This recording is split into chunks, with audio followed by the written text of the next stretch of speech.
O ano era 2014. Lá para as bandas do centro-oeste do Brasil, trabalhadores suavam a camisa debaixo de um sol de rachar. A tarefa deles era comum: construção. Maquinário pesado roncava, cavando a terra. Estavam construindo algo novo. Até que de repente aconteceu. Um tremor estranho. O chão tremeu. Uma das máquinas pesadas, do nada, deu um solavanco. A terra sob ela gemeu, um som terrível. Então, com um estalo de arrepiar, o chão cedeu. Um buraco escuro apareceu. Poeira subiu com tudo. Gritos de alerta cortaram o ar. Os trabalhadores recuaram, assustados. Eles se juntaram na beirada, espiando dentro daquele abismo. Não era um buraco qualquer, tipo uma cratera natural. Uma abertura feita por gente, levando para a escuridão. A coragem, ou talvez a curiosidade, falou mais alto. Os primeiros exploradores foram escolhidos. Com cuidado, eles desceram. Cordas bem presas, lanternas rasgando aquela penumbra sufocante. O coração batia forte no peito. Cada sombra parecia dançar. O ar era denso, pesado com a poeira de séculos. Cada passo para baixo era um mergulho na história. Conforme as luzes avançavam, a verdade começou a se revelar. Era de cair o queixo. Aquilo não era um simples túnel, era uma rede. Corredores se abriam, salas, moradias, escavadas direto na terra e na rocha. Uma vila inteira escondida ali. Uma cidade perdida, bem debaixo dos pés deles. Uma cidade fantasma enterrada nas profundezas. Enquanto os exploradores se aventuravam mais fundo, começaram a encontrar objetos, relíquias de um povo esquecido, cacos de cerâmica, com um design simples, mas funcionais, ferramentas de pedra, ou talvez de metal bem enferrujado, sinais de gente trabalhando, comendo, sobrevivendo, longe do mundo lá de cima, da luz do sol. Não eram só coisas de casa. Descobriram armas, antigas, primitivas, mas letais. Pontas de lança, lascadas na pedra, ainda afiadas ao toque. Numa câmara maior, central, havia um altar, esculpido numa única pedra escura, coberto de entalhes, símbolos que não lembravam nenhuma língua conhecida. Capítulo 4. Teorias. Surgem.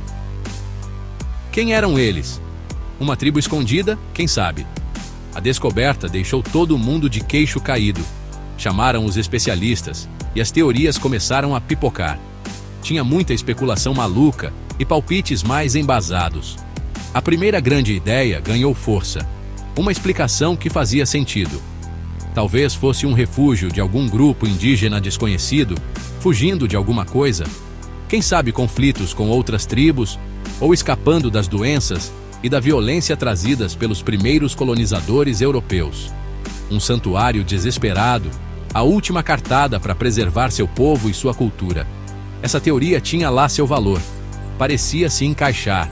As ferramentas primitivas encontradas, o isolamento aparente da vila, tudo isso podia indicar uma comunidade tribal vivendo da terra. A vasta história do Brasil tem muitas tribos perdidas, povos que sumiram, engolidos pela mata ou pelo avanço do progresso. Será que esse era um desses grupos? Um que escolheu a escuridão em vez da assimilação ou do extermínio? Uma possibilidade de arrepiar, um testamento da sua vontade de sobreviver contra tudo e contra todos.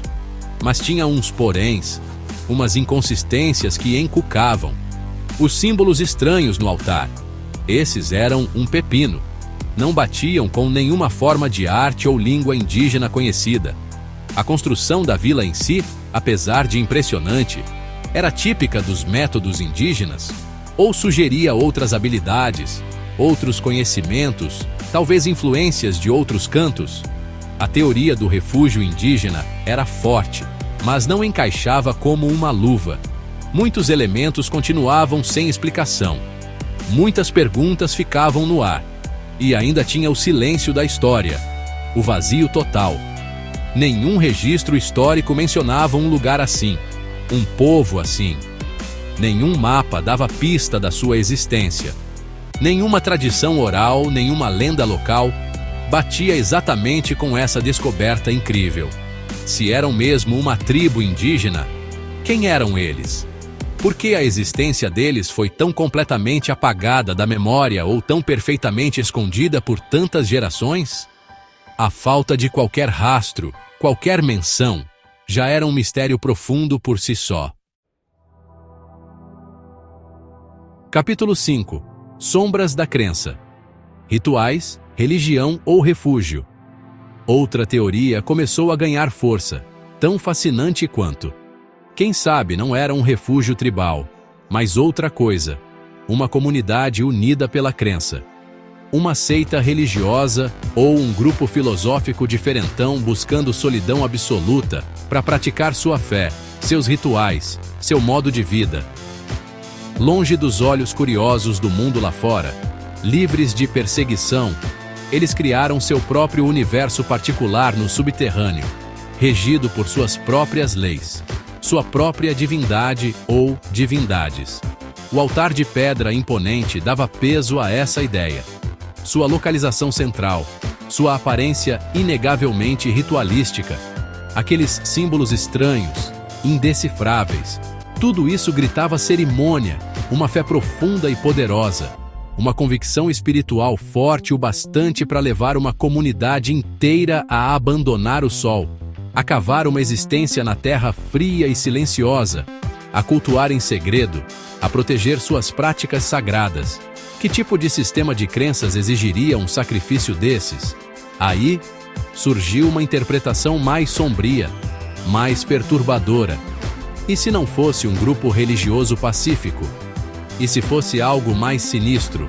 Um culto ocultista praticando rituais proibidos, envolvido em adoração às trevas. O isolamento seria perfeito para essas atividades. Os símbolos estranhos no altar seriam arcanos, sigilos de deuses ou demônios esquecidos. A imaginação voou longe.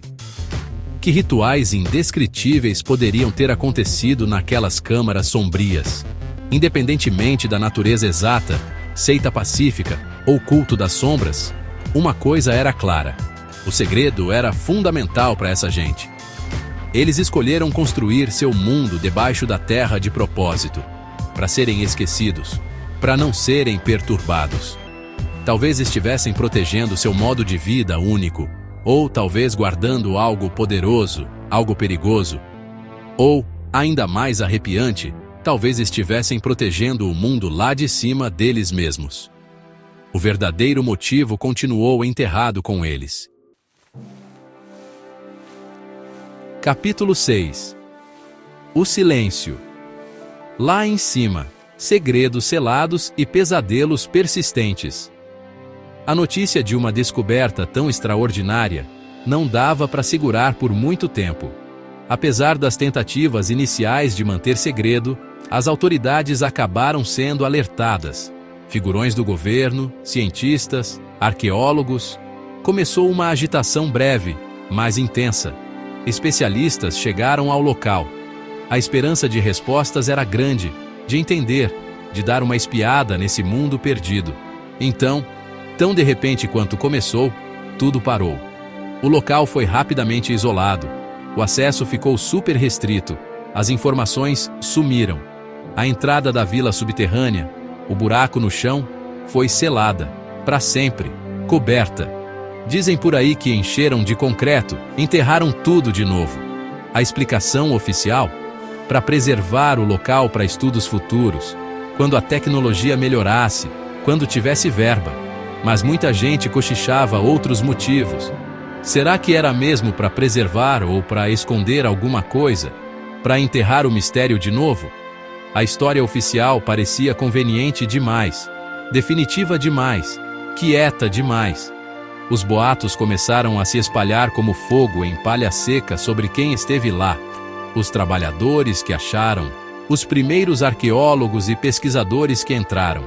Dizem que foram silenciados, obrigados a assinar termos de confidencialidade, contratos que os prendiam ao segredo sob ameaça de punição. Suas anotações, suas fotos, suas descobertas iniciais. Alguns dizem que tudo isso foi confiscado, abafado, tornado confidencial. A verdade virou uma narrativa controlada, um segredo de Estado, talvez.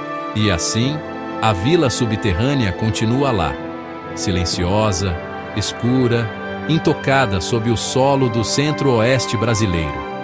Seus segredos bem guardados, seu povo continua sem nome, sua história não contada, seu destino desconhecido. O que realmente aconteceu naqueles corredores subterrâneos? Quem eram eles? Por que escolheram a escuridão? E por que sumiram, deixando apenas ecos e enigmas? Imagina, só por um instante, descer naquele vazio, naquele ar frio, parado. O que você encontraria? O que você sentiria? O mistério continua, esperando, observando.